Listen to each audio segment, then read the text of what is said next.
Okay, so this person sent me a DM about being fired about participating in a protected activity related to salary. Now, I'm not going to put any more information out there because there is another reason that they may have been terminated. And then HR just gave them an explanation based on the handbook and no other information. And so the question was, is this awkward? Like, is this wrong? Is this bad?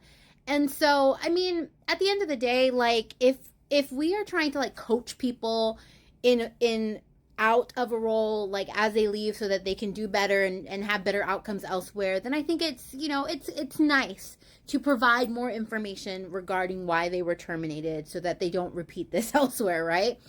But at the end of the day, if you were given like you have an employee manual and this is a policy and you do something that violates the policy and they're like, this is how you violate, this is the policy that you violated, from an HR standpoint, like, do they have to give you more information? No. And likely, like, all of these kind of things go back to this idea of, like, what can HR be held, well, not even just HR, the company be held liable for? And so less information to people about a particular thing is a lot of times more beneficial for the organization because it reduces risk for being sued and et cetera. So, depending on what it is, if you truly violated some other policy, but they are terminating you based on you violating that policy and no other reasons, then hey, like it's fair game. It might not be a policy that you feel like is fair, but a policy is a policy and they'll go based on that.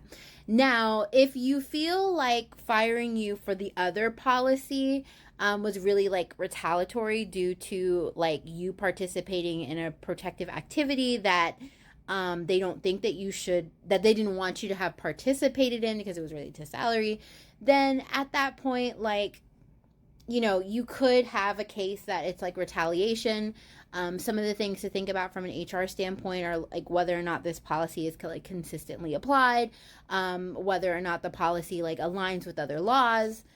So there could be options there, but based on the limited knowledge that I do have, and if your thing is like, hey, they had a policy, I don't think it's retaliation, they really based it based on this policy, then I don't really know if you have leeway. It might be awkward in terms of them not providing you feedback, but like, yeah, a lot of employment related stuff is awkward, unfortunately. Next question.